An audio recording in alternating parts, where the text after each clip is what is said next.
generasi Y itu generasi yang dibilang semua bisa. Z juga sama. Oke. Saya yakin orang tuamu juga gitu kan. Kamu jangan nyerah dulu. Kamu harus meyakini bahwa kamu bisa. Benar nggak?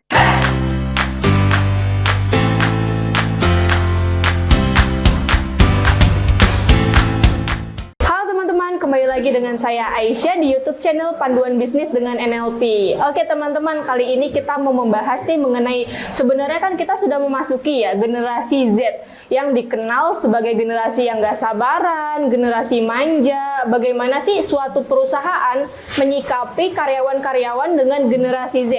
Oke, sebelum kita masuk ke pembahasan pada kali ini, kita simak yang berikut ini dulu ya. Sebelum Anda lanjut nonton video ini, silakan Anda subscribe, like, dan share kepada teman-teman Anda sehingga channel ini bisa bertumbuh. Oke teman-teman, kembali lagi. Sekarang kita udah bersama Coach Antonius Arif. Kita sapa dulu yuk coachnya. Halo coach. Gimana coach kabarnya hari ini? Banyak training. Banyak training. Baru saya training. Belum makan. Ini mau makan. Iya nih karena kerjanya sama si Ai ini mesti kerjain. Ya gimana Ai? Silakan langsung aja. Oke coach. Nih, saya pengen nanya nih coach nih. Kan sekarang kan sudah masuk Gen Z ya coach ya. Dikenal dengan generasi instan.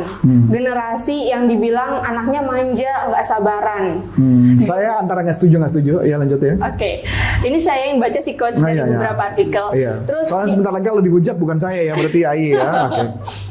Gimana sih coach sebagai suatu perusahaan menyikapi karyawan-karyawan dengan anak-anak Gen Z ini? Jadi gini, kalau saya pribadi, saya mendapat informasi gini ya. Jadi kita cerita balik lagi ke sejarah dulu lah ya. Kita balik ke cerita sejarah dulu deh. Kenapa sih generasi, saya ngomong antara generasi Y dan generasi Z itu terjadi gitu dulu ya. Generasi itu kan dimulai dari generasi saya dulu ya. Oke, iya coach. Generasi sebelum saya, generasi baby boomer itu sebelum saya, itu adalah generasi yang dimana kehidupan itu susah banget gitu ya. Jadi kayak hippies dan sebagainya. Nah kemudian ke generasi saya, generasi X, adalah generasi yang dimana kita generasi pekerja keras. Mencari uang dan sebagainya. Jadi kalau generasi sebelumnya baby boomer itu generasi kekurangan. Oh, kekurangan gitu. Kenapa dia kekurangan? Bahkan kalau di generasi sebelumnya itu adalah orang-orang yang suka ngumpulin barang, nyimpen barang karena minyak dulu susah. Beras, gula itu susah. Jadi mereka nimbun, sabun nimbun. Makanya waktu ketika almarhum ibu saya meninggal, itu timbunannya banyak itu. Semua bahan-bahan gitu. Bahan-bahan itu yang antara, padahal kalau ditanya dipakai enggak. Itu kalau semua kayak mie instan itu numpuk gitu loh. Itu generasinya memang generasi dulu gitu ya. Nah di generasi saya, generasi pekerja keras. Kita bekerja keras, mati-matian dan sebagainya. Tapi generasi X itu punya kelemahan. Generasi X adalah generasi yang rata-rata kurang percaya diri. Kenapa emang coach? Ya memang begitu. Karena kita karena ajarannya adalah lu harus jadi karyawan, kerja yang benar. Jadi rata-rata sifat wirausahanya mereka nggak terbesar. Walaupun memang ada kayak saya juga orang wirausaha. Nah kemudian generasi berikutnya adalah generasi yang dimana kita mengajarkan everything is possible. Semua tuh bisa. Wah, pokoknya kamu jangan pernah ngomong nggak bisa. Pokoknya kamu bisa, saya berani yakin, gitu ya. Di generasi Y itu generasi yang dibilang semua bisa. Z juga sama. Oke. Saya yakin orang tuamu juga gitu kan. Kamu jangan nyerah dulu. Kamu harus meyakini bahwa kamu bisa. Benar nggak? Benar Pak. Itu ajaran dari orang tua. Maka yang terjadi adalah generasi yang dimana mereka PD-nya luar biasa. PD-nya luar biasa. Saking pedenya kadang-kadang pemikirannya pendek. Masuk akal ya? Iya, seseorang yang punya kepercayaan diri tinggi. Kepercayaan diri tinggi, saking tingginya kadang-kadang datanya nggak bagus. Jadi data informasinya nggak banyak. Kalau mama dibilang generasi manja, saya menyatakan bukan manja ya, karena orang tua saking sayang sama anak, dia mencoba memenuhi yang dulu nggak pernah bisa diberikan orang tua. Misalkan kamu mau beli apa, ya kan orang tua dulu mau beli ini nggak bisa. Sekarang kita kasih gitu, mau beli apa kita kasih. Maka dia tidak mengalami kesulitan seperti generasi yang sebelumnya. Kayak contoh dulu, istri saya, misalkan dia pengen belajar bahasa Perancis, dia ngumpulin uang jajan, cuman untuk belajar bahasa Perancis. Tapi kalau generasi sekarang nggak perlu mereka ngumpulin uang jajan, udah pasti orang tuanya akan usahain. Iya betul. Bener nggak? Nah itu yang terjadi. Nah jadi bagaimana kalau mama para perusahaan untuk mendevelop mereka? Yang pertama adalah di generasi-generasi mereka sudah kita tidak ada yang istilahnya atasan sama bawahan itu dianggap sederajat.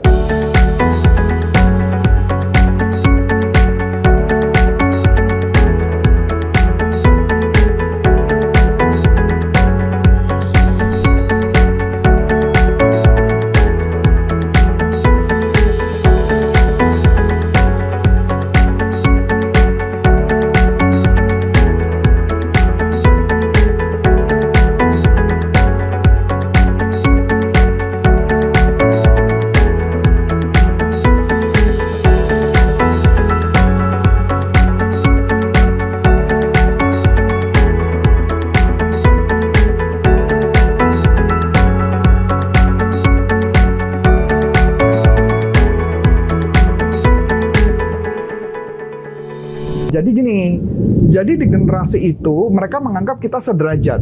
Tidak ada istilah atasan bawahan, nggak ada. Berarti generasi sekarang itu coach. Betul, Yang sedang kita jalani. betul. Jadi kita tidak bisa, karena gini, generasi kalian itu sebenarnya adalah generasi yang nggak suka kayak orang kasih nasihat tuh nggak suka. Bener dong? Bener banget. Kalau dinasihatin kayak gue udah dinasihat sama bokap gue, dinasihatin lagi di kantor. Nah bener, itu nggak suka, mereka nggak suka. Jadi mereka lebih suka dianggap kayak sahabat. Makanya kadang-kadang antara atasan dengan bawahan kadang-kadang makanya gue manggil anak-anak karyawan gue kan bro aja kan, gue kayak gitu, jadi santai kayak gitu. Jadi kita nggak ada batas dan sebagainya. Nah begitu juga ketika mereka ada problem apapun, bagusnya di generasi kalian adalah kalian berani terbuka, di mana generasi X nggak berani. Berarti bisa dikatakan ya coach, generasi sekarang itu ada nilai plusnya juga ya? Betul.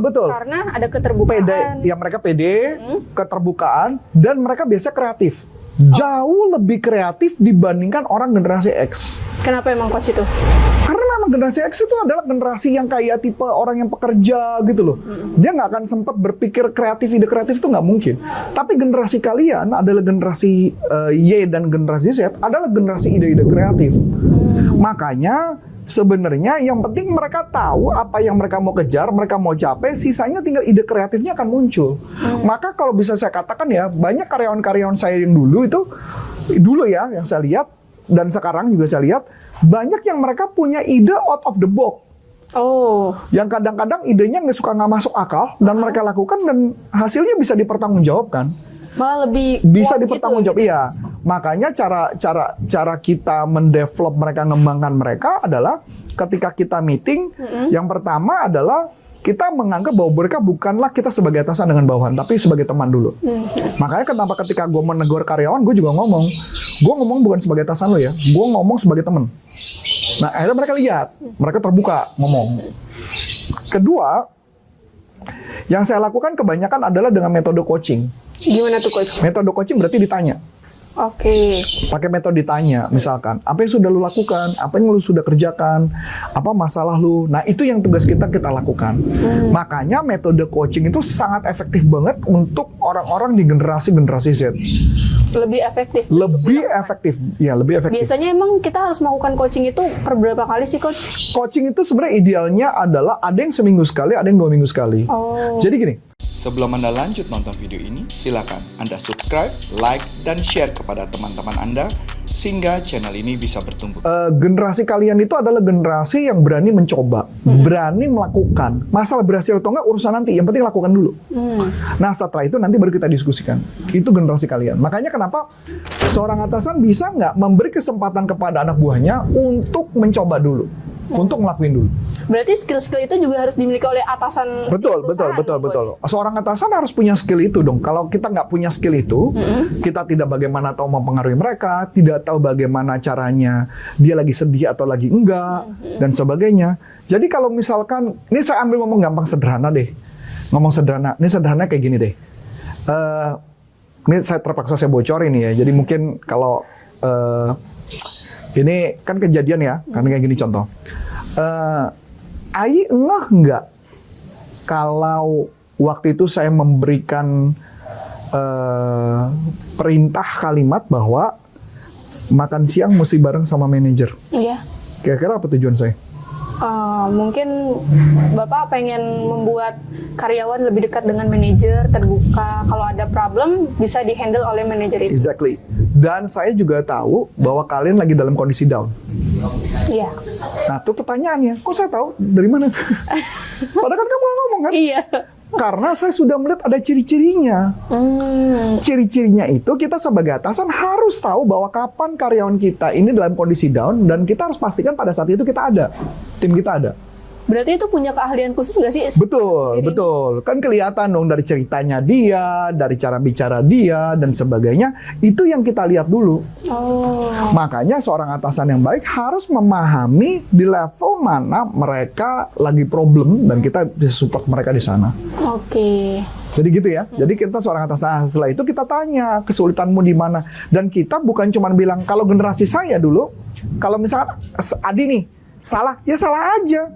Tapi kalau kita nggak bisa, kalau generasi sekarang nggak bisa, ya salah, ya kita cari tahu salahnya di mana, kita perbaiki, dan itu yang kita perbaiki selanjutnya.